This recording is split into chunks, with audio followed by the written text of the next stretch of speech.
It's fair to say there's always been a darkness inside me. I never considered myself an evil or cruel person, but I was always drawn towards the macabre and twisted. I suppose that's why I started my niche business, acting as a travel agent in the dark tourism industry. I'd been running this unique operation for nearly 2 years before I ran into serious financial difficulties. It actually started off pretty well.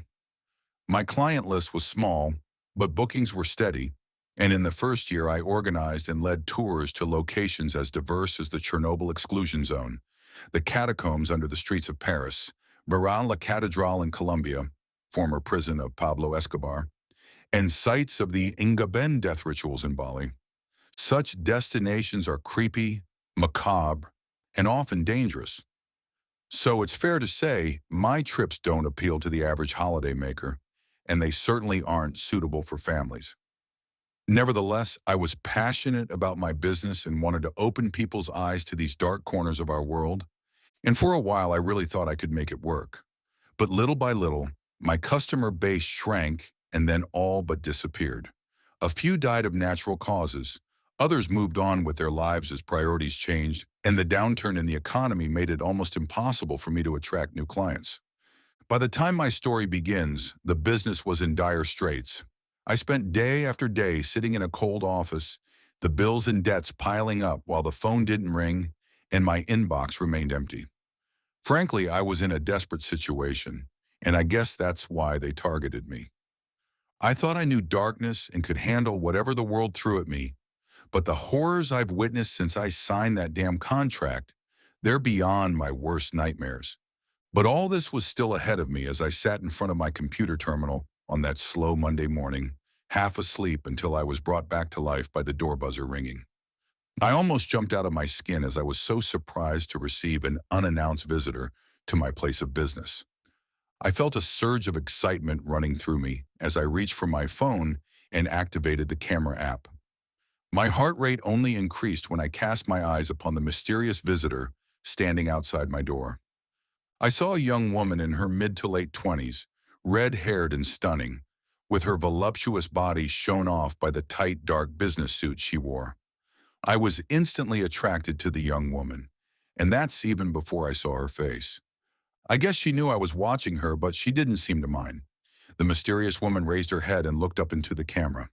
It was then that I saw her expressive green eyes and sweet, seductive smile set upon ruby red lips. My heart fluttered, and I felt weak at the knees, pausing for a moment before I regained enough self-awareness to push the buzzer and open the door to let her inside. I felt my body tremble as I stood up from my chair in anticipation, listening to the ominous clicks as my visitor ascended the staircase in her high heels. And I took a deep breath as the door slowly opened, allowing me to witness the mystery woman in the flesh. She was much more beautiful in person than the digital images I'd seen only moments before, breathtaking and seemingly flawless. I admired her oval-shaped face, soft rosy skin, passionate green eyes, and ruby red lips, and I felt myself falling under her powerful spell, even though she was yet to utter a word. This woman they'd sent was definitely my type, and I guess that was the intention. She was the seductive siren, while I played the part of the lonely and desperate sailor being lured toward the rocks. I found myself speechless, and so it was left to my visitor to break the awkward silence as she spoke out in a song-like voice. "Good morning, Mr. Walsh," she began, addressing me by my surname. "My name is Lily Burns, and I would like to speak with you about an exciting business opportunity." She held out her slender hand for me to shake, and I did so without hesitation. I welcomed the warmth of her palm, but was surprised by the strength of her grip. This was the first red flag, and the second came shortly after, when I spotted a malicious glint in her eye. And suddenly I was returned to reality, abruptly ending the handshake and breaking eye contact as I muttered my response. "I'm sorry, Miss Burns. If you're trying to sell me something, I'm really not in a position to buy." This should have been obvious given the threadbare nature of the empty office. But Lily Burns was not deterred as she laughed gently before replying. "I'm sorry, George. You misunderstand me," she began, casually switching to my first name, like we were now old friends. I'm not here to sell to you. I'm here to offer you a business opportunity, a very lucrative one, which will end your financial difficulties and put you back in healthy profit. I frowned as I looked to her smiling face, trying to see past my physical attraction and think rationally about the situation. How did she know I was in debt? I guess it wouldn't be that difficult to find this out. Any sales rep could do their research before making an unsolicited visit. But what was she offering? It sounded too good to be true, and so probably was. Still, I was intrigued and desperate, and so felt I should at least hear her out. I motioned to my desk and invited Lily to take a seat. I also offered her a cup of coffee, which she refused. However, I still felt uneasy as she continued to stare me down across the desk, and I realized I hadn't fully escaped her spell. I also knew I didn't have control over this situation, and I struggled to speak through trembling lips. "So, what can I do for you, Miss Burns?" I inquired nervously. She smiled once again, nodding towards my desktop computer before speaking. "Check your inbox and your bank account," she instructed. I looked back at her in confusion, only to be met by a determined and confident stare. This was looking more and more like a scam, and yet I couldn't say no to her. I experienced an irresistible urge to switch on my computer and check my messages. There was a new email in my inbox from an unknown sender. The subject line was "New Leads." I opened it with only a second's hesitation and was astonished to find a lengthy list of potential new clients, with names, contact details, personal profiles, and vacation preferences all noted. My jaw dropped in shock as I quickly scanned through the email. But this was only the beginning. Next, I logged into my online business account and could hardly believe my eyes. My overdraft was all cleared. Scanning down the statement, I saw the full amount had been covered by a single bank transfer, again from an unknown payee. And sure, I still had a lot of outstanding debts, overdue rent, and credit card bills. But this single transfer had already helped me greatly. But how was any of this possible? I turned back to Lily and saw her self-satisfied grin widen as she nodded her head. "This is only the beginning, George. The leads and payment are for free. A thank you just for meeting with me. But if you sign a contract with my employer, your business will skyrocket, and you'll be rich and successful beyond your wildest dreams." I shook my head in astonishment, feeling like this was some kind of dream. Naturally, I was suspicious and feared a trap. There were many questions I could have asked in that moment, but I chose the most obvious. "What do you want from me?" I asked whilst frowning. Lily's smile didn't falter as she flicked her eyelashes and laughed softly. "Nothing's for free in this world, George," she proclaimed. "You know that. But what we want is a partnership. We've been watching you for a while now. You're good at what you do, George, but you lack business skills. Still, my employer sees your potential. He admires your passion for the craft and recognizes your unique ability in this niche field. We want you to run a series of high-end tours and excursions for a very exclusive client base. Individuals who are prepared to pay a substantial price for the privilege of visiting these remarkable locations, whether that price is paid in gold or blood." Lily's pitch certainly piqued my interest, but her final words caused me understandable concern. Gold or blood? What did she mean by that? I tried to retain my composure as I answered her. "It's an intriguing offer, Miss Burns, but I'll need more details before I can make a decision." Lily's charismatic smile faded ever so slightly, a hardness entering her green eyes as she shook her head in the negative. "I'm afraid that's not possible, George," she replied firmly. "My employer is not a patient man, and he will require your answer straight away." With that, Lily deftly reached into her leather handbag and pulled out a ream of papers printed on yellow parchment. She placed the contract on the desk in front of me and set down an old-fashioned fountain pen beside it. I glanced down at the paper and could not understand the words written upon it.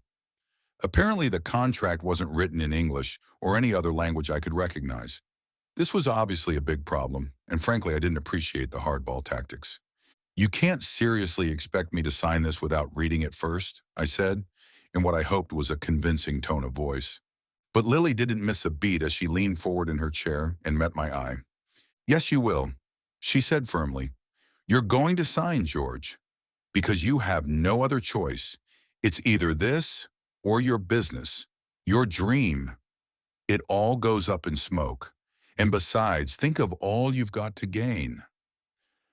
It was at this point that something very unusual occurred. In an instant, my mind was flooded with a series of vivid images, visions of a possible future which seemed to have been planted into my subconscious. And what I saw was a booming business, my office filled with new customers. My debts were all paid off, and we were making a healthy profit, allowing me to buy a plush new apartment and flashy car. I could see myself wearing a dapper suit, confident and wealthy, a man transformed. And the final vision was of me and Lily together, attending a business awards ceremony where I was honored. Lily looked gorgeous, dressed in a sexy black cocktail dress and with her red hair up. And she was coming home with me for a night of passionate lovemaking. I can't explain how these images had invaded my conscious mind or why they had such an impact upon me. But in that moment, I wanted more than anything to sign the contract and obtain all the wealth and happiness which would come with it. I barely had any control over my actions as I reached out for the fountain pen with a shaking hand. Despite the great urge I had to sign, something in the back of my mind told me this was wrong. Deep down, I knew Lily was tricking me and I would regret my next actions. But I wasn't strong enough to break away from her dark spell. And so I lifted the pen and scribbled my signature onto the thick parchment, dropping the pen as soon as I was done. My hand was still shaking and the sweat was pouring down my brow. I felt a strange mix of emotions in that moment. Relief that it was done, excitement over what had been promised, but also an impending sense of dread. I feared I'd just signed my life away, but this was only the half of it. Lily was surely satisfied by my submission, leaning back in her chair as the crocodile-like smile returned to her lips. "Well done, George. My employer is very pleased by your decision." She reached across the desk and picked up the signed contract, carefully placing it back in her handbag. I remained confused and anxious, still not understanding what I'd signed up to. "What happens now?" I asked through trembling lips. "On the job training," Lily answered confidently. "We need to get you out on location, George. Let you meet the team and our clients. Teach you the lay of the land." I breathed a sigh of relief as this didn't sound too bad at all. "Okay, when do I start?" was my next question. Something changed in Lily in that moment as she transformed in front of my very eyes. Up to this point, I was still deluding myself, still believing on some level that she was an attractive corporate headhunter and nothing more. But then I saw her green eyes turn black and heard the foul cackle which came from her lips as she spoke in a deep and inhuman voice. "No time like the present," she bellowed, before clicking her fingers and summoning an inexplicable dark magic. I felt a surge of hot air against the side of my face as my papers and stationery were blown off the desk. Turning in astonishment, I was shocked to witness the far wall of my office opening up, as what I can only describe as a vortex or portal inexplicably appeared in front of my eyes. My mouth fell open as I stood up from my chair, the hot and rancid smelling air hitting me as I stared in horrified awe at the swirling vortex of crimson red. I was only distracted from the terrifying vision by a foul cackling, and I turned in time to see the shark-eyed Lily leaping over my desk with the agility of a cat. I tried to run, but she was too quick and strong, grabbing hold of me with claw-like hands which dug deep into my skin. I screamed and fought, but couldn't break free, and Lily used an inhuman strength to fling my limp body across the room and straight into the swirling vortex. I continued screaming as my body was sucked inside, and I entered a world of pain and fear, losing consciousness as the darkness took me. I awoke in midair and falling rapidly, having no time to observe my surrounding or even cry out before I hit the ground, finding myself half buried in dark sand.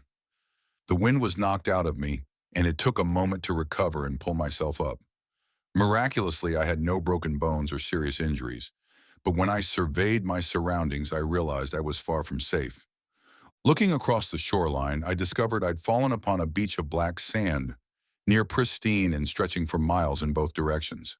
The sky above me was a foul shade of crimson red, similar in color to the vortex I'd been flung through only moments before. Beyond the beach was a sea of murky green water, with powerful waves breaking along the shore. But most spectacular and frankly terrifying was the spiral-like mountain which dominated the horizon.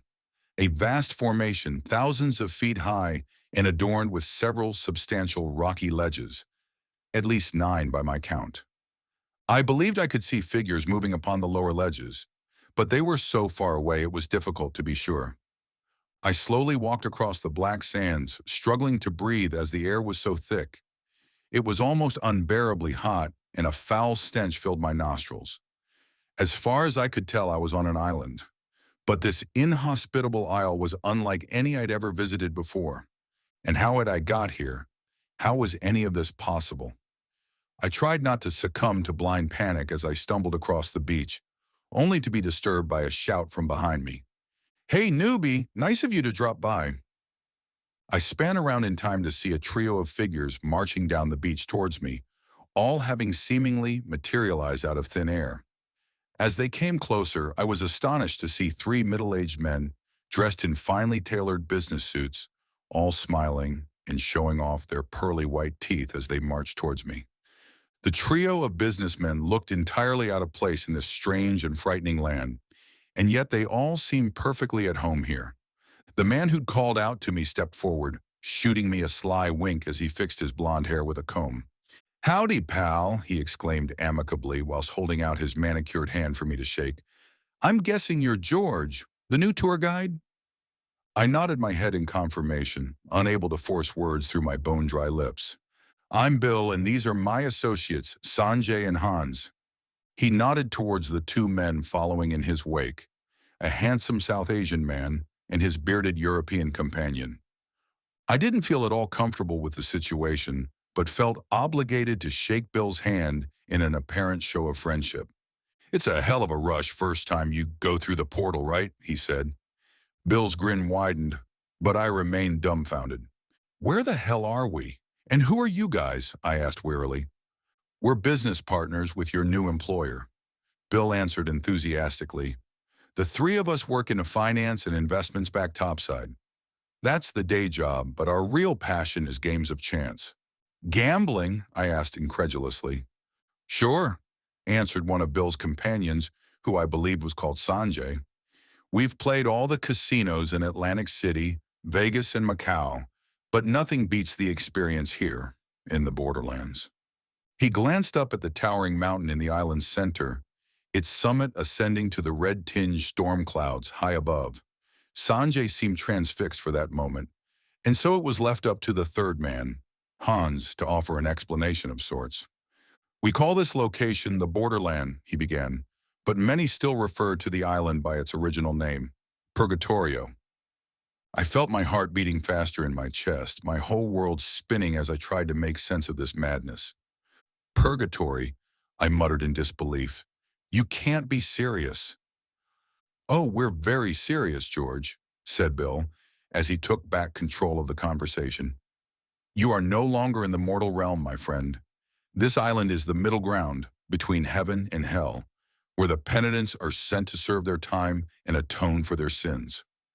He pointed up at the distant mountain ledges far above us, where we could just about make out many thousands of tiny figures milling around or sitting on the hard rock, all exposed to the unpleasant conditions of this hellscape. "Those dumb bastards," Bill said while shaking his head. "If only they'd had the good sense to make a deal with the man downstairs like we did. But that's not our problem. We're here for the games, nothing more. Ah, here come our first contestants now." He pointed toward the steep rise leading up to the first ledge of the mighty spiral mountain.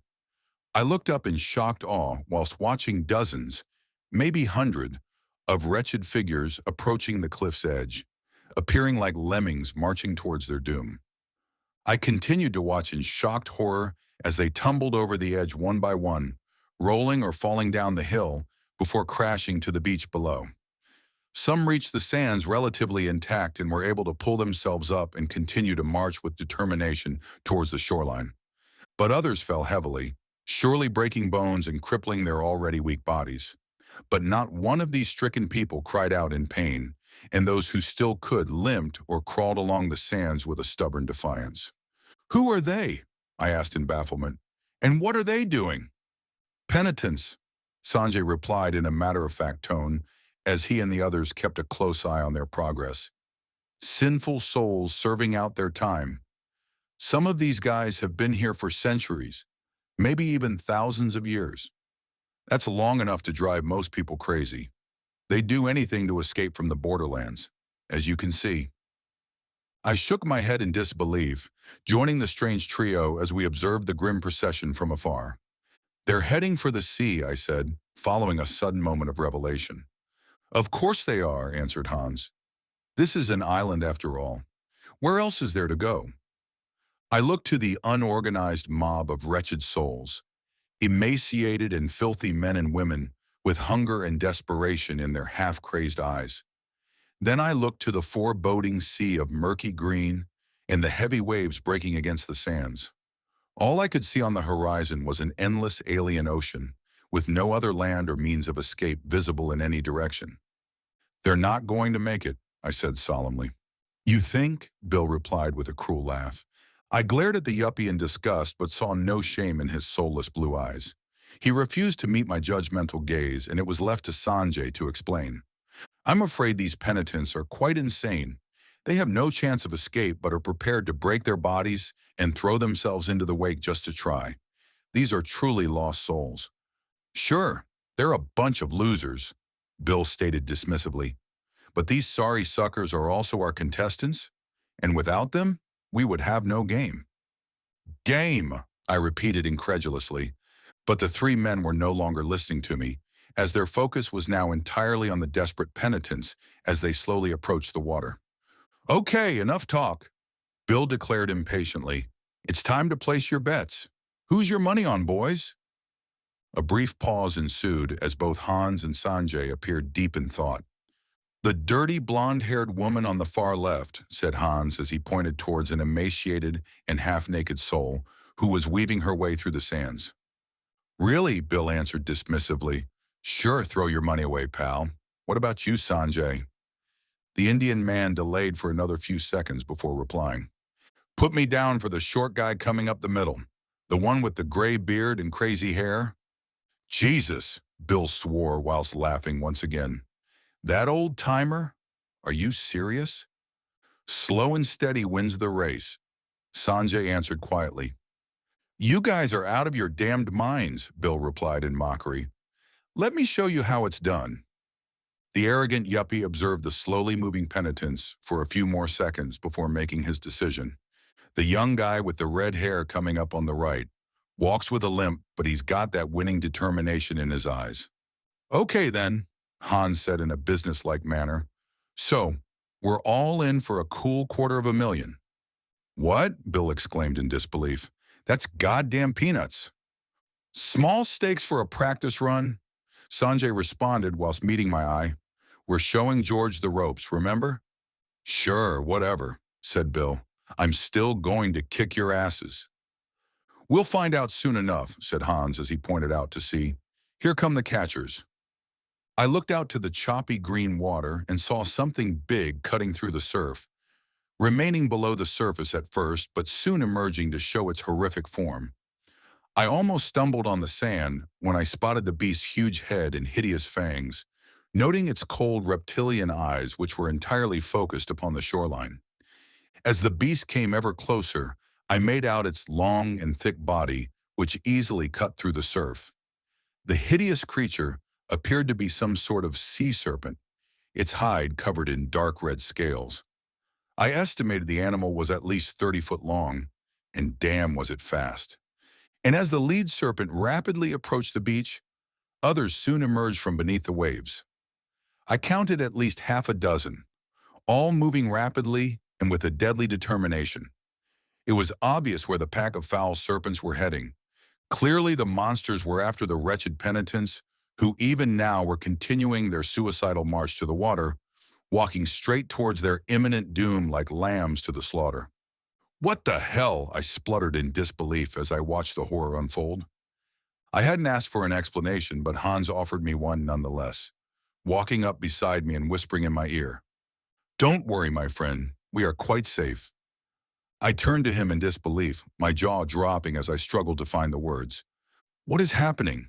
Those monsters, what are they?" Hans smiled grimly as he looked out to sea, while Bill cried out in excitement as the game played out. "You've heard of the serpent in the Garden of Eden?" Hans inquired, although he didn't wait for an answer. "These are their descendants, larger, stronger, and more aggressive. They work for the man downstairs. He's always on the hunt for fresh victims, and the penitents who come too close to the waterline are easy prey. Whoever they catch will be devoured whole, and their souls will be condemned to the inferno for all eternity." I felt an ice-cold chill running through my body as I looked to the damned souls and then to the killer serpents, who were now only meters from the beach, their twisted yellow eyes full of ravenous hunger as they closed in their prey. Amazingly, the wretched penitents seemed totally oblivious to the imminent danger as they continued to walk towards their doom. I didn't understand why this was happening, but I soon guessed the rules of the game, the sick bet which Bill, Sanjay, and Hans had embarked upon. They were betting on which poor bastard got eaten first, on whom would be devoured by the lead serpent.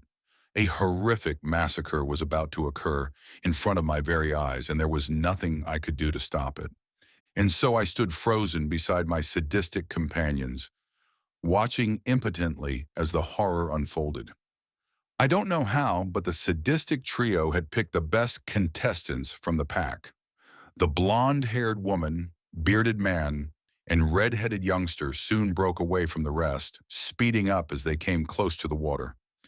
Meanwhile, the serpents hissed in hungry anticipation, their heads rising out of the water as they closed in for the kill. It was a close race, but the red-headed man was the first to go.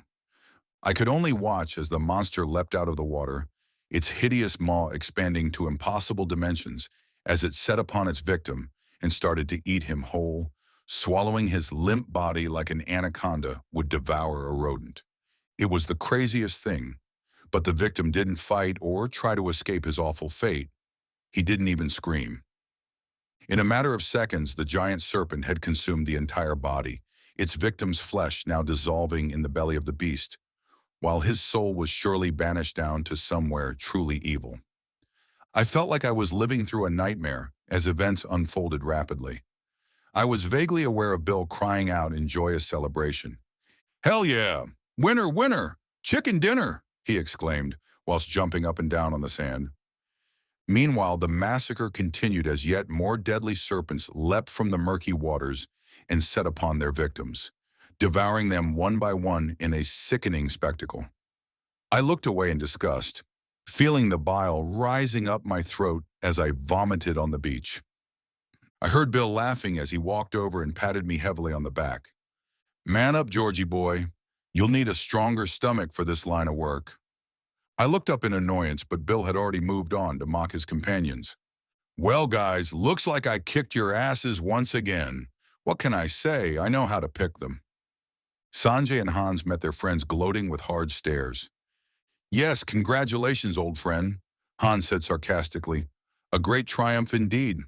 "Quite," Sanjay added while shooting him a killer glare. "You were always a clever guy, Bill. Too clever, perhaps." Bill's expression changed as suddenly he became concerned. "What do you mean?" he asked defensively. Sanjay laughed in open mockery before replying, "Come on, man. You think we don't know about your secret accounts in the Caymans? Do you think the man downstairs doesn't see you stealing from him? Our master demands retribution for your treachery, Bill." I could see the terror in Bill's eyes as he realized he'd been caught out. "Come on, guys, let's talk about this," he spluttered whilst holding up his hands defensively. Sanjay and Hans began advancing on him with menacing intent, while Bill started backing up along the beach. But he failed to see the real threat, which was coming from behind. I spotted the one serpent which had broken from the pack and was slithering along the sands rapidly, heading straight for the unsuspecting Bill. I saw the attack coming and could have shouted a warning, and yet I chose not to. As it happened, Bill noticed the attack too late, turning and screaming in sheer terror as the serpent hissed and opened its giant maw. His death was horrific but mercilessly quick, as the hellish snake devoured its victim in one mighty gulp, digesting his entire body before lazily slithering back up the beach. I turned around to face Sanjay and Hans, noticing with some concern that they were now staring directly at me. I feared for my own safety, but felt helpless, as there was nowhere for me to run. But the men surprised me by smiling in something close to an amicable fashion. "Tough first day, George," said Sanjay. "You did good, kid," Hans added, "but now it's time for you to go home." I felt a rush of hot wind against my back, turning to see a new vortex of swirling crimson red, which had inexplicably appeared on the beach only yards away. I didn't like the prospect of traveling through the hideous portal, but I sure as hell didn't want to stay here, and so I didn't look back as I sprinted across the sand and flung myself into the whirlpool, letting the darkness take me. I awoke in a familiar place, my head aching and vision blurred. I was back in my office, sitting on my own chair, but I was far from safe. Lily was there, of course, sitting across the desk and transformed back into her human form. But I no longer saw her beauty, only the ugliness and evil which lurked within her. Nevertheless, she smiled and winked at me before speaking in a soft voice. "Well done, George. The first one's always the hardest. It will get easier, believe me." I shook my head in disgust, my heart filled with an angry defiance. "No," I said firmly, whilst meeting her steely gaze. "I won't do it again. I will not be a part of this evil." I expected Lily to go mental, as the angry demon inside her took control, but she remained surprisingly calm on the surface, her false smile not fading as she answered. "I'm afraid that's not possible, George. You've signed a binding contract and the penalty clauses are quite severe. Here, let me show you." Once again, I lost control of my own mind as my soul was thrust into a place of Lily's choosing. But the place she sent me wasn't a good one. Instead, I was transported to a realm of pain and suffering. I found myself half naked and surrounded by ice, my whole body trembling due to the extremities. Everything hurt, including opening my eyes. But I did so nonetheless, and all I saw in every direction was an endless plain of empty ice, snow, and freezing cold winds. A lifeless hellscape without end. I could literally feel my skin and joints freezing as I forced myself up and struggled forward on bare feet, searching in vain for some respite or shelter. What I found instead was something horrific. As the snowstorm cleared, I witnessed 4 figures protruding from the ice, still living human bodies trapped in this bitterly cold hellscape. I had a terrible feeling as I slowly advanced towards the captured souls, my ears filled with their pain screams.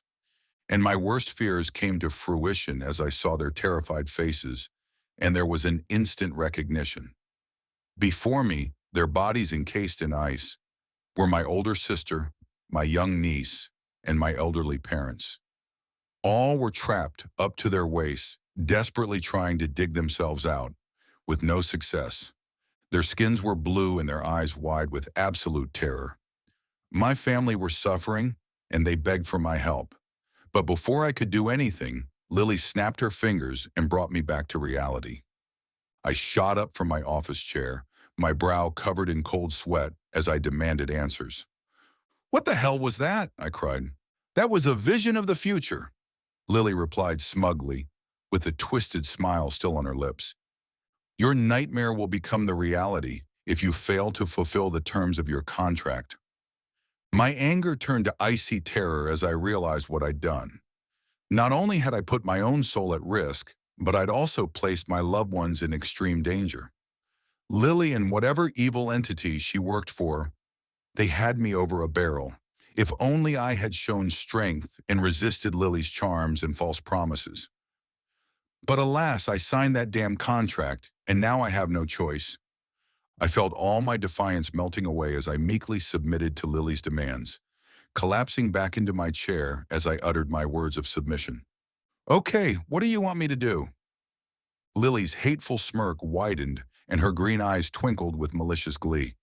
She stood up and made for the door, offering me a few parting words as she went. We'll be in touch soon with your next assignment. Good day, George. And with that, she left me alone in my office, her heels clicking on the stairs as she descended. So this is how my nightmare began. I was seduced, tricked, and coerced into this cruel world of sadistic mortals and twisted demons. Yes, they screwed me over, but I've only got myself to blame, as I should have resisted temptation and smelt a rat. But what's done is done. I'll need to play their game and visit these hellscapes to keep my family safe. But I haven't given up all hope. There must be some way out of this cursed contract and some means of escaping Lily's ice-cold grasp. And so I'll play along for the time being whilst pretending to be their loyal servant. But with whatever resources I can muster, I'll try my damn best to destroy this evil system from within.